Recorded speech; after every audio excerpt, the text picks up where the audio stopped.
Major funding for this special State of the Arts presentation has been provided by the New Jersey State Council on the Arts and the New Jersey Council for the Humanities, a state program of the National Endowment for the Humanities.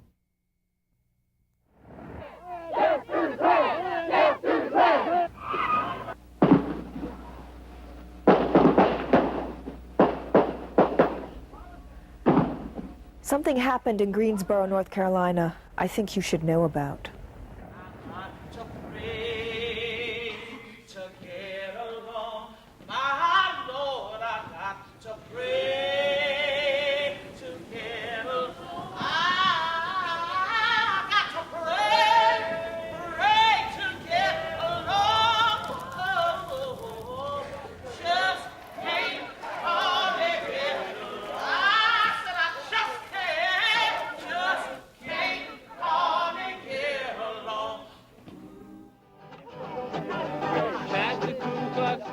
On November 3rd, 1979, shortly before 11 a.m., a group of protesters gathered in the predominantly black housing project of Morningside Homes. The organizers were members of the Communist Workers' Party, and they had obtained a permit from the local police to hold a demonstration against the Ku Klux Klan. A caravan of cars carrying Klansmen, members of the American Nazi Party, and an FBI informant drove into the area and opened fire on the marchers.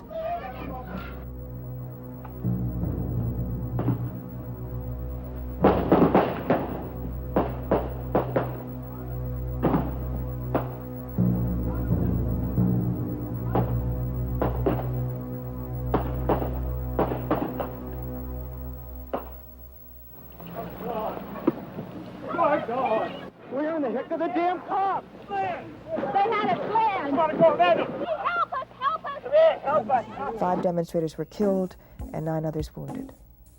All 5 of the fatalities had been prominent local activists. No Klansmen were shot.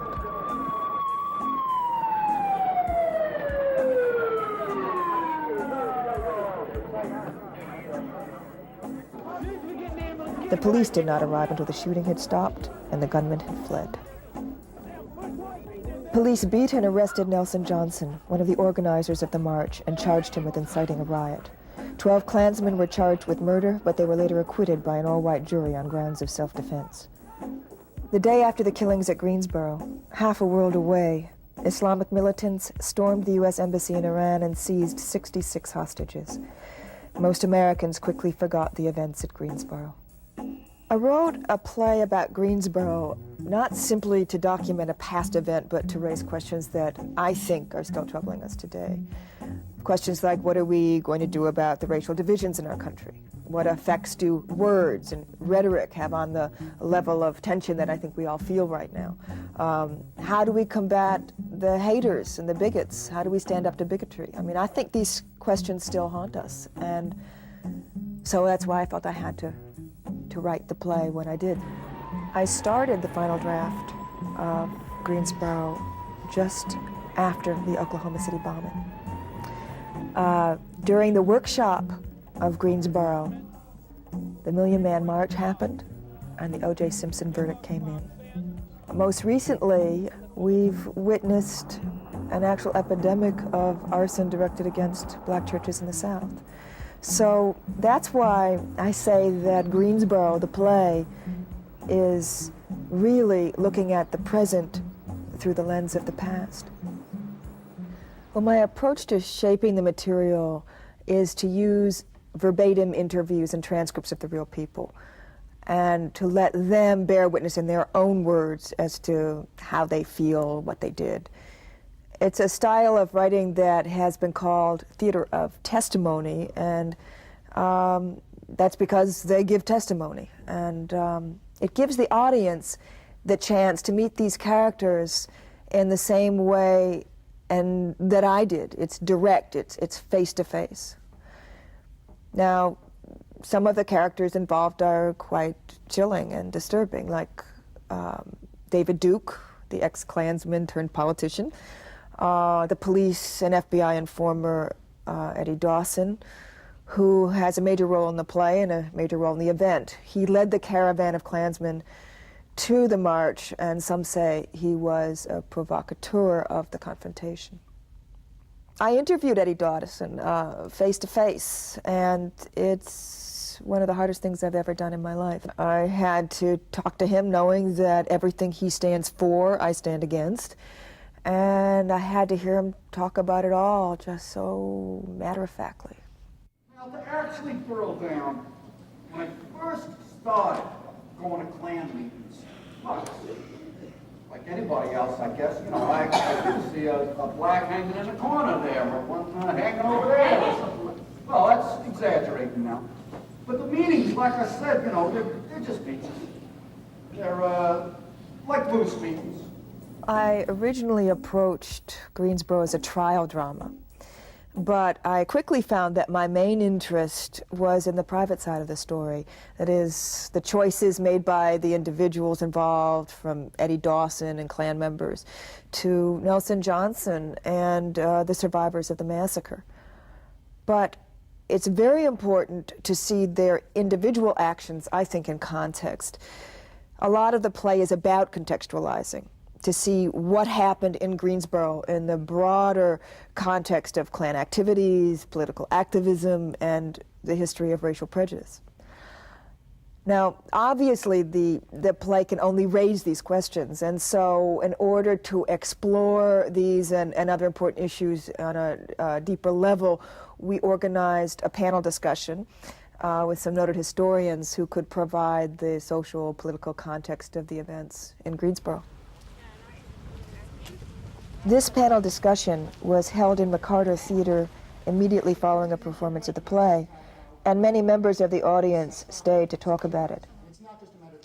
The moderator for the panel was Dr. Sean Wilentz, the chairman of Princeton's program in American Studies. Greensboro War Requiem relates the story of how, on November 3rd, 1979, in Greensboro, North Carolina, a heavily armed group of Nazis and Klansmen shot to death 5 people assembled at a Death to the Klan rally organized by the Maoist organization, the Communist Workers' Party, earlier known as the Workers' Viewpoint. It also relates the story of the miscarriage of justice that followed those events. But it's not a simple story, or not a simple pair of stories, for the play gets into all sorts of issues about politics and history, morality and hate. This afternoon, we're all here to open up a dialogue with you about all of those issues and more. But to help us along, we've assembled a truly distinguished panel of people to talk about the play and what it gets into. The panel included the attorney Lewis Pitts, who was a character in the play. Lewis was the lawyer in the civil case against the Klan and the Greensboro police. What is that 5 skulls you have on your lapel there, sir? Yes, sir, it is. These 5 skulls stand for the 5 people who were killed on the streets of Greensboro, North Carolina on November 3rd, 1979, Mr. Wood. No, sir, it does not. It stands for the 5 attacks being committed against me by communists when I tried to express my freedom of speeches. The other panelists were Dr. Robin Kelley, professor of history at NYU and the author of Race Rebels, a study of politics and black working class culture. And Dr. Nancy MacLean, author of Behind the Mask of Chivalry, a terrific book on the Klan in the early 20th century. At the outset, but as I read the script for the play and then I saw the play, 2 questions in particular stood out for me. And the first of those was how something like this could happen in 1979, a full 15 years after the passage of the Civil Rights Act. And the second question was, what does the Greensboro experience tell us about our culture? And I think here some historical perspective can be especially helpful. The Communist Workers' Party's efforts, whether consciously or not, grew out of a long tradition of popular resistance to the Ku Klux Klan in the United States, a tradition that reaches back for decades. Take the 1920s, when the Klan was at the peak of its power in American history. With somewhere between 1.5 million and 5 million members, the Klan had formidable power in many states and in many local communities in the country, north and south. And it used that power to attack, whether verbally, in speeches, or politically, or actually in night-riding violence, the objects of its hatred. Blacks and radicals, certainly, but also immigrants, Jews, and Catholics. Unwilling to become victims, many of these people organized to rid their communities of the Ku Klux Klan in incident after incident in the 1920s. In Iowa, this is my favorite, farmers tried to stop a Klan meeting with pitchforks. In Oklahoma, a group of men calling themselves the True Blue Americans battled openly with the Klan.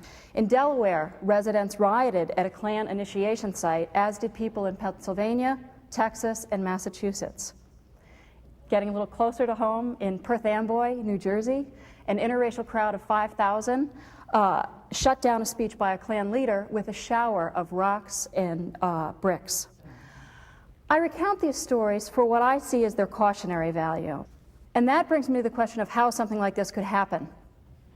These people were, after all, radicals who were involved in organizing interracial unions, not an activity that the Klan or the Southern white establishment, for its part, had ever looked kindly upon. Other Southerners were killed for much less by the Klan in the 1970s, which is to say, not only could a thing like Greensboro happen in the years after the civil rights movement had supposedly triumphed, it did so over and over again. Take the case of Decatur, Alabama, in February of 1979. Here, a peaceful, nonviolent march against Klan harassment, organized not by left-wing radicals, but by the Southern Christian Leadership Conference, found itself the object of an ambush by armed Klansmen. Within less than a minute, 20 shots had been fired and 3 black demonstrators had been killed. Not one of the Klansmen involved was ever indicted for attempted murder. On other occasions, the violence was even more arbitrary. In 1980, 3 Klansmen drove through Chattanooga, Tennessee on a shooting spree, and they shot 5 black women in the course of a day. 4 of the women were walking home at the time they were shot, and a 5th was working in her garden. 2 of the shooters were acquitted on all charges, and the 3rd was convicted on minor counts only.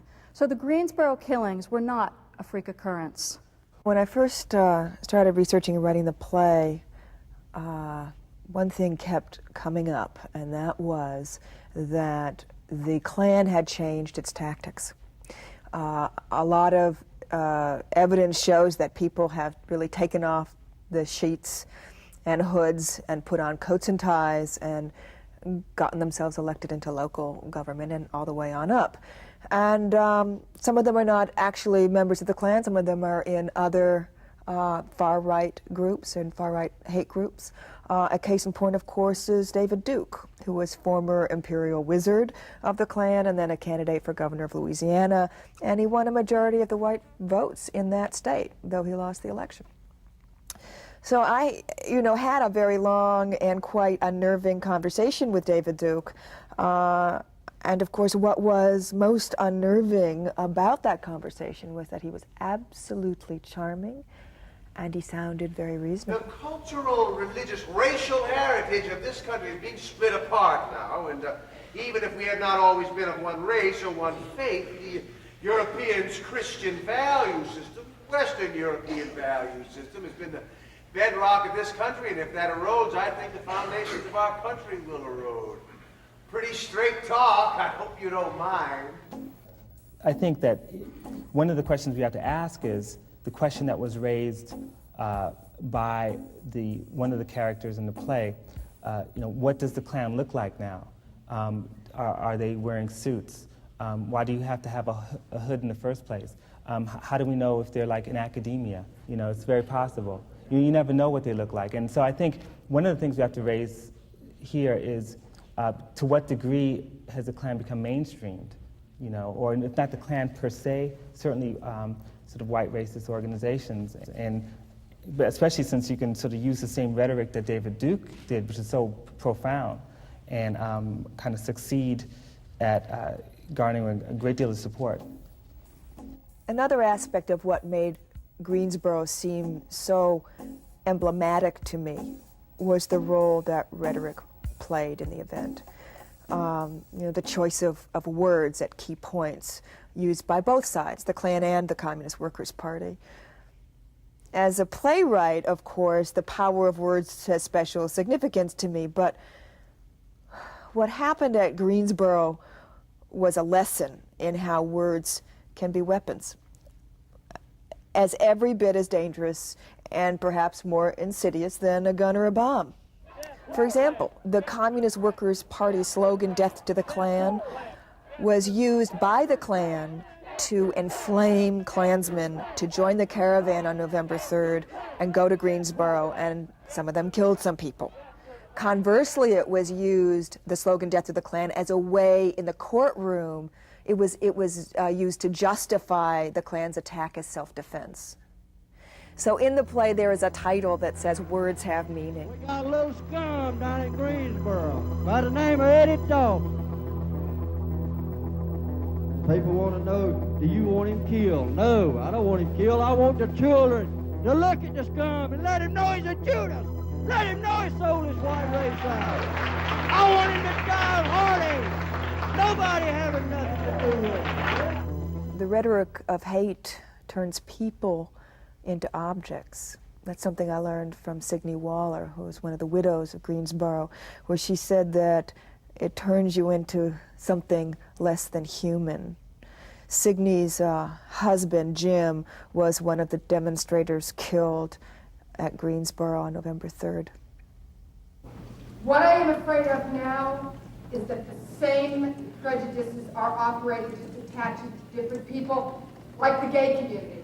I live in Milwaukee now. This guy Dahmer, you know about him. He raped, mutilated, killed his young male victims. Listen, one of his victims somehow managed to get away. He was naked. Dahmer ran out after him. The boy had found a police officer. Dahmer says to the cop, "Oh, he's just upset." So the cop gave him back to Dahmer. He gave him to his killer. The cop's attitude was, "Oh, he's just some faggot." I mean, once you have people who do not qualify as having full human stature, whether they are gays or communists or black people or whoever they are, once you separate humanity in that way, you've already created this entire framework in which you can practice all kinds of oppression on people, and you can get away with it. As soon as you have that less than human thing operating, you can do anything to people. To my mind, to make any sense of it at all, one has to come to terms with how deeply embedded the Ku Klux Klan has been in American culture, with how much its operating assumptions have been shared by a wider white public. The play highlights this phenomenon of overlapping belief in several areas: the demonization of communists, the dehumanization of black Americans, the idealization of guns and their use, and the romanticization of vigilante violence. Now, it's comforting to think of all these things in the past tense, but the play really does challenge us to think about how such enabling attitudes are hardly a thing of the past in our culture. If they were, then why do federal park rangers fear for their lives in large parts of the West today? How did David Duke, who we saw portrayed in the play, a former imperial wizard of the Ku Klux Klan, manage to win a majority of the white vote in his bid for the governorship of Louisiana a few years ago? Just think, if the Voting Rights Act did not exist, David Duke would today be the governor of Louisiana. I think the demonization of communists was probably just as much a factor as racism in the acquittal of the Klan. In the trials, the victims were characterized as agitators who got what they deserved. But I think it's crucially important that we look at what it was that Jim and Michael and Caesar and Sandy and Bill were willing to risk their lives for, and the rest of them, why they were there demonstrating and why they had a history of activism. Why did they do what they did? Why did they risk their lives for racial justice? Why did they choose to confront the Klan? Two of the survivors, Paul and Sally Berman Xun, gave reasons that really resonated for me. Paul was shot in the head by a Klansman at Greensboro and nearly died that day. My parents are both Holocaust survivors. My mother survived, probably because, well, she was so small. Someone helped her climb out through a very small window of the death train on its way to Treblinka, through a very small window while the train was moving fast.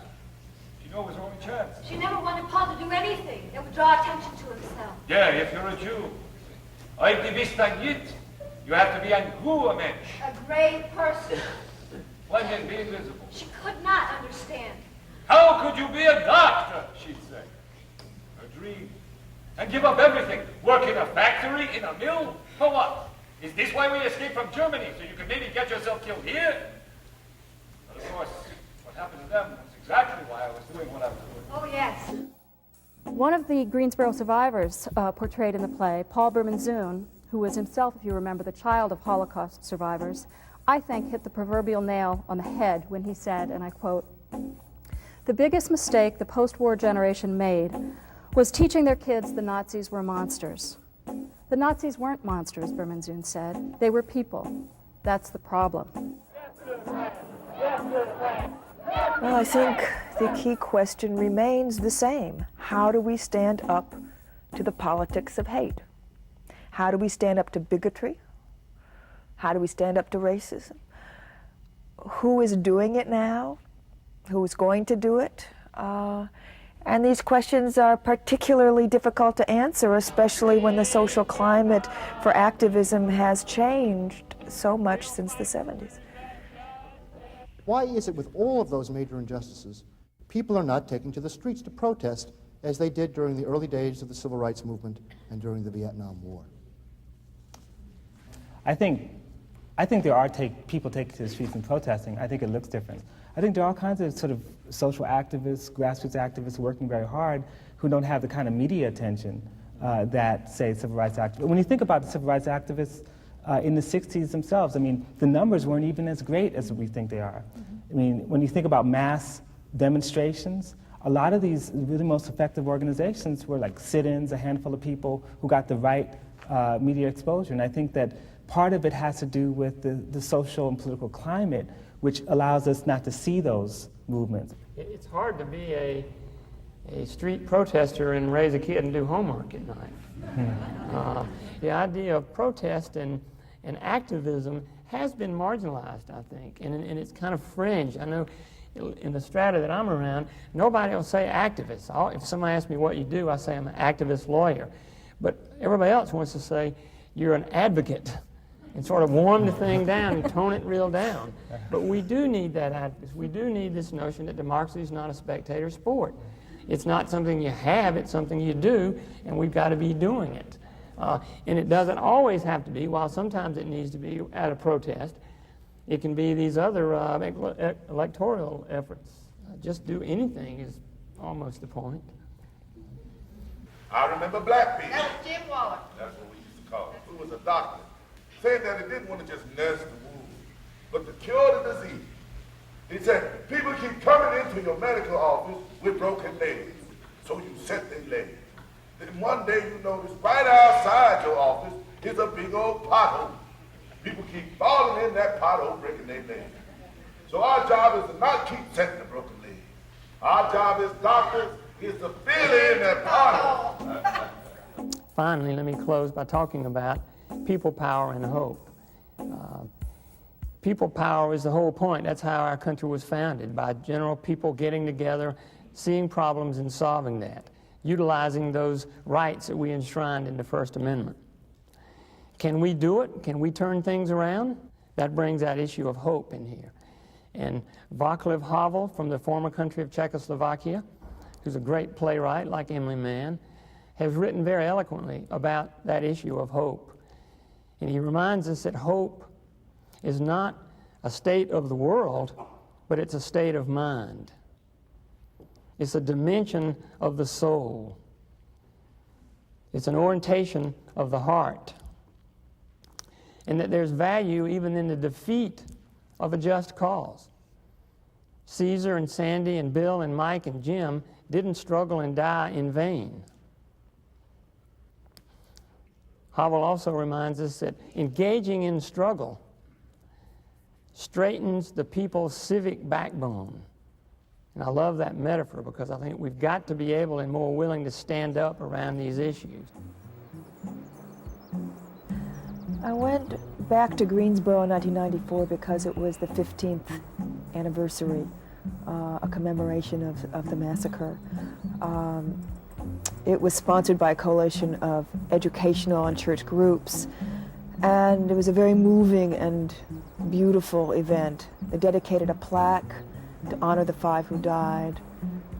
It was really a gesture of reconciliation and a time to begin the healing.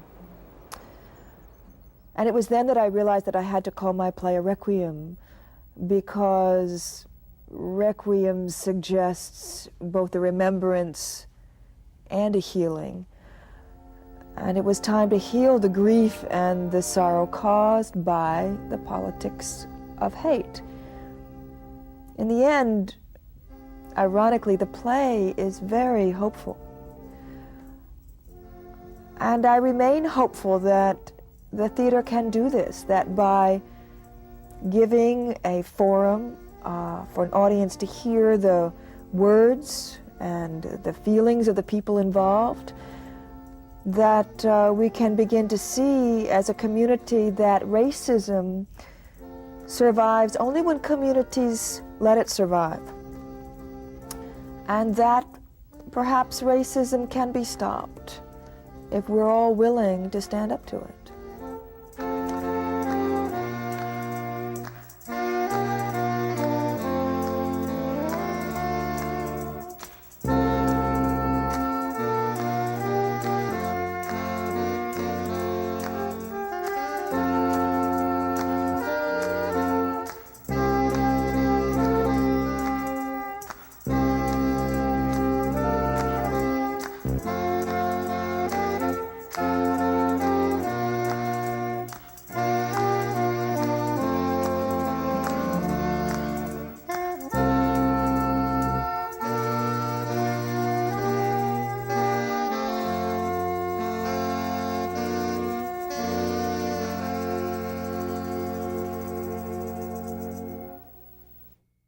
Major funding was provided by the New Jersey State Council on the Arts, promoting artistic excellence in New Jersey since 1966, and the New Jersey Council for the Humanities, a state program of the National Endowment for the Humanities.